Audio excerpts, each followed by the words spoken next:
अस्सलाम वालेकुम दोस्तों, कैसे हैं आप लोग। उम्मीद है कि अच्छे होंगे। एक बार फिर से आप सभी का स्वागत है अपने चैनल HR4U में नए और लेटेस्ट वीडियो के साथ। तो आज फिर आपका उर्दू का क्लास है, यानी अब लगातार उर्दू चलता जाएगा। तो उर्दू के क्लास में आपका स्वागत है। और अगर आप चैनल पर हैं तो चैनल को सब्सक्राइब जरूर कर लेंगे, बेल आइकन दबा लेंगे ताकि आने वाले वीडियो का नोटिफिकेशन आपको मिलता रहेगा। और एक बात और मैं कहना चाहता हूँ कि अब वीडियो को ज़्यादा से ज़्यादा शेयर कर दें, आपके जितने दोस्त भाई आपके रिलेटिव में हैं सबको भेज दें और शेयर करें ज़्यादा से ज़्यादा। व्हाट्सअप किस लिए बना है? अच्छी चीज़ों को शेयर करने के लिए। तो ये अच्छी चीज़ें हैं। जो भी 10th के स्टूडेंट हैं मिले तो बता दें कि सर हसान सर पढ़ाते हैं, HR4U चैनल का नेम है। सब्सक्राइब करो और पढ़ो यार। सब्सक्राइब का मतलब पढ़ो, आप पढ़ो, ठीक है। तो चलिए आज हम फिर आपके लिए लेके आए हैं 15 चैप्टर नंबर अब होगा 15 आपका, जिसमें ये भी मकतूब निगारी और मकतूब निगारी आख 3 पढ़ाया मैंने, 13, 14, 15 ये चैप्टर जो मकतूब निगारी यानी खुतूत निगारी किसे कहते हैं, ठीक है। चैप्टर का नाम है मौलवी सैयद मकबूल अहमद समदानी के नाम। ये नाम हो गया चैप्टर का, यानी ये ख़त का नाम है। लिखा है किसने? तो मेहदी अफादी ने। मेहदी अफादी ने, जो मुसन्निफ मेहदी अफादी हैं, चैप्टर का नाम जो हो गया वो मौलवी सैयद मकबूल अहमद समदानी के नाम, ठीक है। तो पहले हम आपको मेहदी अफादी की हालात ज़िंदगी के बारे में बता देते हैं, फिर हमको आपको बताएंगे कि मौलवी सैयद मकबूल अहमद समदानी को जो ख़त लिखा है उस ख़त में किन चीज़ों पर जिक्र किया गया, इसका ख़ास मौजू क्या है, किस टॉपिक पर बात किया गया, ठीक है। तो चलिए पहले मेहदी अफादी की हालात ज़िंदगी के बारे में जानते हैं। पहले कह रहा है कि असल नाम जो है इनका वो मेहदी हसन हो गया। मेहदी अफादी का असल नाम क्या हो गया? मेहदी हसन हो गया। इनकी पैदाइश 1828 में गोरखपुर में हुई। कब हुई? पैदाइश 1828 को गोरखपुर यानी यूपी में चला जाता है गोरखपुर, ठीक है। इनके वालिद जो थे वो मजहबी आदमी थे। किसके वालिद? यहाँ मेहदी अफादी के जो वालिद थे वो एक मजहबी आदमी थे। मजहबी का मतलब समझते हैं, अपने दीन के प्रति, अपने मजहब के प्रति बहुत ही मतलब नॉर्मल होना, अपने मजहब के लिए ही काम करना, अपने मजहब के दी गए उसूलों पर चलना, ठीक है। और पेशे यानी इनका ड्यूटी जो जॉब करते थे, कोर्ट इंस्पेक्टर पुलिस थे। कौन थे? तो आपको सवाल होगा कि मेहदी अफादी के वालिद क्या थे? तो पेशे से कोर्ट इंस्पेक्टर ऑफ पुलिस थे। क्लियर है। आगे कह रहे हैं इनकी इब्तदाई तालीम घर पर हुई। किन की इब्तदाई तालीम घर पर हुई? मेहदी हसन यानी मेहदी अफादी की इब्तदाई तालीम कहाँ हुई? घर पर हुई इनकी। और ये जो थे ना, अंग्रेज़ी और फारसी में महारत हासिल थी, यानी इनको ये जो घर पर इब्तदाई तालीम हुई लेकिन अंग्रेज़ी और फारसी में महारत का मतलब कह रहे हैं कि ये स्कॉलर बन गए, विद्वान हो गए इन दोनों सब्जेक्ट्स के, ठीक है। मेहदी अफादी की 3 शादियाँ हुई। कितनी शादी? 3 शादियाँ हुई। तीसरी बेगम अजीमुन्निसा, तीसरी बेगम का नाम क्या था? अजीमुन्निसा थी, जो बेगम मेहदी के नाम से मशहूर मारूफ। मारूफ जो है ना, मशहूर का मुतरादिफ लफ्ज़ है। तो मेहदी अफादी की 3 शादियाँ हुई। तीसरी बेगम अजीमुन्निसा, तीसरी बेगम का नाम अजीमुन्निसा, जो कि बेगम मेहदी के नाम से मशहूर और मारूफ हो गई। बेगम मेहदी के नाम से जाना जाए तो ऑब्जेक्टिव में आपको होगा, ये पूछा जाएगा। तो ये था आपको मेहदी हसन यानी मेहदी अफादी की हालात ज़िंदगी पूरा, जहाँ से ऑब्जेक्टिव मैं कहता हूँ इसको आप नोट कर लेते तो 100% आपको ये ऑब्जेक्टिव पूछेगा, तो ये ऑब्जेक्टिव रहेगा। अब हम आपको पढ़ाते हैं कि ये ख़त जो लिखा है मौलवी सैयद मकबूल अहमद समदानी के नाम, ख़त में किन चीज़ों का जिक्र किया, किन टॉपिक पे है। तो चलिए उसके लिए हमें आपका किताब लेना पड़ेगा। देखिए यहाँ देखिए, प्यारे मकबूल, ख़त लिखने का तरीका 3 मकतूब निगारी, इससे आपको ख़त लिखने आना चाहिए। ख़त में देखिए आपकी कैसे सहल और सलीस ज़बानों का इस्तेमाल किया गया, एकदम सादा। प्यारे मकबूल, आपके खुश स्वाद, नुक्ता खेज़ और लुत्फ़ अनायतनामा की अगर दाद देता हूँ तो इस लिहाज से कि आपने नक्काद के सहाफ़ी को सराहा है। अब ये अपने दोस्त को कह रहे हैं कि अगर मैं आपके खुश स्वाद और खेज़ और लतीफ़ अनायतनामा की दाद देता हूँ, यानी दाद देना का मतलब वाहवाही करता हूँ, तो उस लिहाज से कि आपने नक्काद के सहाफ़ी को सराहा है। नक्काद के सहाफ़ी को सराहा है मतलब आपने उसकी तारीफ़ की है, उसकी खूबी को कबूल किया है। हम दोनों हाजी हुए जाते हैं। अब अपने और अपने दोस्त को, मेहदी अफादी अपने दोस्त मकबूल अहमद समदानी को मुकाबला कर रहा और कह रहा है कि अब हम दोनों हाजी हुए चले जाते हैं, यानी एक उम्र के कगार पर पहुँच चुके हैं और हम दोनों हाजी हो गए हैं। लेकिन सच ये है कि आपके दायरा नज़र में होना, वह भी अदबी हैसियत मेरी काबिशों का, यानी कह रहा है कि अब ये सच है कि आपके दायरे नज़र, आपकी नज़र के दायरों में होना भी अदबी हैसियत से मेरी काबिशों का। अब आपके दायरे में अदबी हैसियत से मैं रहा तो मेरी काबिशों का, अगर वह दरअसल लायक एतराफ़ हूँ। अब क्या है वो बातें जो है वो दरअसल लायक एतराफ़ है, एक ऐसा कीमती सिला है, यानी वो एक ऐसा बदला है जिसे दुनिया का बड़े से बड़ा मुसन्निफ़ भी मुस्तग़फ़ा नहीं हो सकता। और मैं अगर आपकी खिदमत में, आपकी पेश में रहता हूँ तो मेरे लिए अच्छी बातें हैं, और इससे दुनिया का बड़ा से बड़ा मुसन्निफ़ लिखने वाला भी मुस्तग़नी नहीं रह सकता, बच नहीं सकता। मैं तो सिर्फ हाशिया नशीनों में हूँ। अब यहाँ क्या कह रहा है कि मैं तो सिर्फ हाशिया नशीनों में हूँ। मुस्तफ़ा के बारे में बेनियाज किसी को कोई मतलब ना होना, ठीक है ना। ये क्या कह रहे हैं कि मैं तो सिर्फ हाशिया नशीनों में हूँ। भाई याद अय्याम से आपने मेरे दिल पर चोट लगाई है। अब वह पहला सा जोबन कहा और वह कसाव और रख रखाव कहा। अब मेहदी अफादी अपने दोस्त को कह रहा है कि आपने पुरानी बातें छेड़ करके मेरे दिल पर चोट लगाई है। अब वो पहले सा जोबन यानी जवानी कहाँ, और पहले सा कसकसाव कहाँ। जवानी में पूरा शरीर बॉडी आदमी के कब्जे में होता है, और बुढ़ापे में आदमी बॉडी के कब्जे में हो जाता है। तो वो कह रहे हैं कि अब आपने वो बातें याद दिला दी। अब वो पहले सी जोबन जवानी कहा, और वो शरीरों में वो ताकत कहाँ रही। अब तो सब खत्म हो गया।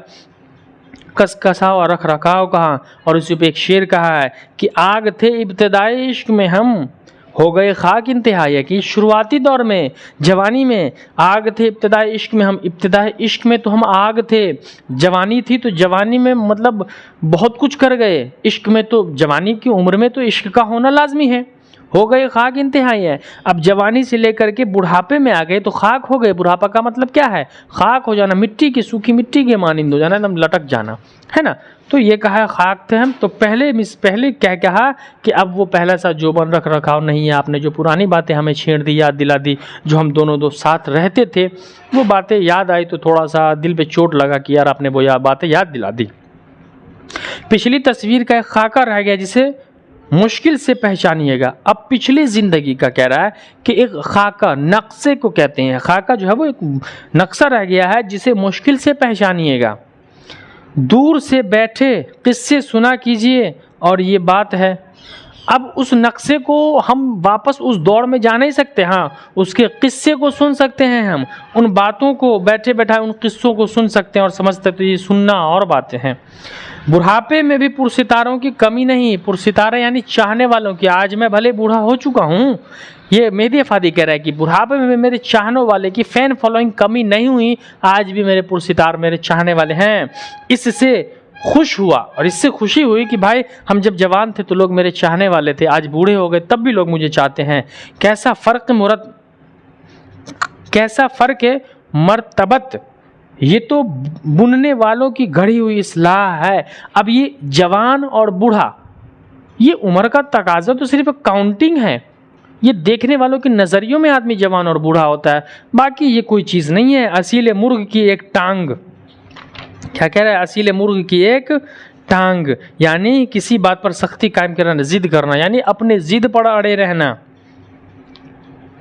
मुझे मेरे चाहने वाले वैसा ही पाएंगे जैसा पिछली सदी में था। अब कह रहा है कि आज मैं बूढ़ा हो चुका हूँ, लेकिन मेरे चाहने वाले जो भी हैं मुझे वैसा ही पाएंगे जैसा मैं पिछली सदी में था। फैन फॉलोइंग, आज सलमान खान की एज 56 हो चुकी है, तो जब फैन से मिलेंगे तो उसमें भी आज वही जोश होगा। आपसे मिलने के बाद जो जोश होता है ना, उसकी बात अलग होती है। पिछली सदी में कुछ खबर भी है हुस्न, अब कह रहा है कि कुछ खबर भी है हुस्नो इश्क की फितना गरी जिसने की थी वह साया की तरह साथ है। अब हुस्नो इश्क की फितना गरी जो हुई थी वो मतलब साये की तरह हमारे साथ है। वो एक शेर है ना कि जवानी में जवानों से भूल होते हैं, और जो लोग भूल नहीं करते वो भूल करते हैं। और अनारकली है अगर सबब मोहब्बत का, तो सलीम हम तुम्हारी शर्तें कबूल करते हैं। ये राहत इंदौरी साहब का शेर है। तो उन्होंने यही कहा है कि जवानों में जवानी से भूल होते हैं यार, जवानी की उम्र उमंग की होती है। अब उस वक्त में जाना मुश्किल है। ये और बात है, फतोहात का सिलसिला कायम है। आपको पूछनी है कि कौन बुज़ुर्ग हैं। अब आपको ये जानना है कि बुज़ुर्ग कौन है। जब मैंने इनकार कर दिया तो बुज़ुर्ग तो मैं हूँ ही नहीं।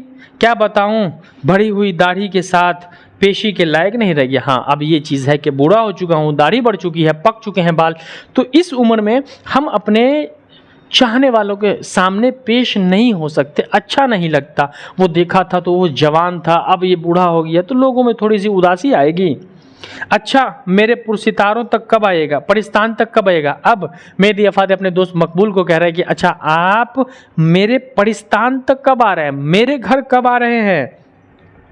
आपकी तौफीक तो देख ली, यानी आपने जो खूबी खिदमत की मेरी मैंने तो देख ली, आप हमें कब मौका दे रहे हैं, लेकिन मुझे 19 के बाद और बड़े दिन से पहले ज़रूर बुलाइए।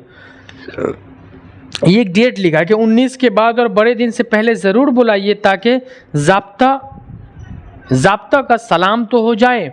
बड़े साहब की ज़ियारत के बाद ज़रा आपको तफसील से देख लूँ। कह रहा है कि बड़े साहब की ज़ियारत के बाद अब ज़रा आपसे ही आपको अच्छे से देख लूँ और आपसे मुलाकात कर लूँ। ये इन्होंने एक उम्र का तकाजा बताया, ख़त बताया कि जो लोग जैसे 2-4 दोस्त होते हैं और स्कूल कॉलेज का लाइफ होता है, मस्ती होती है, इश्क के राह में भी कुछ लोग चले जाते हैं, तो उस उम्र की बात को ख़त में लिख करके कहा है कि अब वो पहले सा जोबन नहीं रखा नहीं रहा, लेकिन ऐसी बात नहीं है कि हम चाहने वालों के सामने आज भी वैसे ही आ सकते हैं।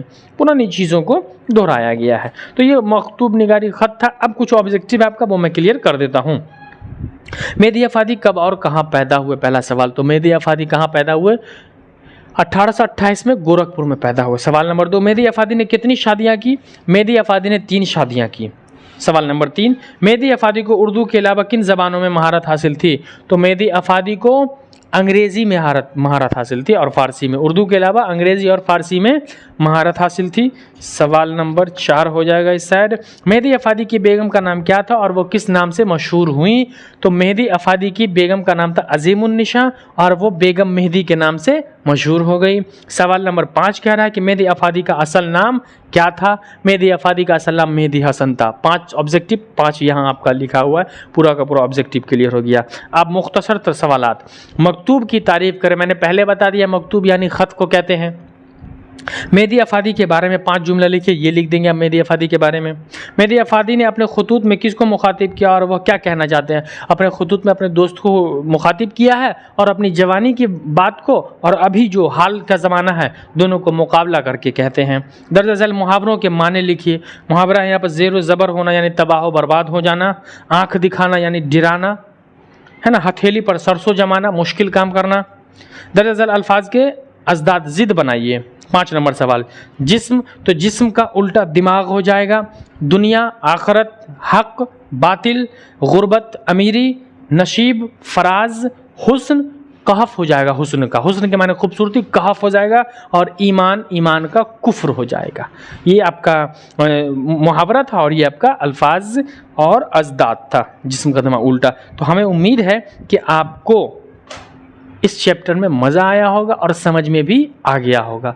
तो अब अच्छा लगा वीडियो तो लाइक कर ले पहले, और जितने देखने वाले हैं चैनल पर नए हैं तो सब्सक्राइब कर लें। अगर आप पहले से सब्सक्राइब किए हुए हैं तो वीडियो को हर आदमी कम से कम 1 दोस्तों को शेयर ज़रूर कर दें ताकि उनको भी मौका मिल जाए देखने का। तो दीजिए अपने हसन सर को इजाज़त, मिलते हैं हम अगले क्लास में इसी हंसी खुशी और मस्ती के साथ। तब तक के लिए जय हिंद, वंदे मातरम।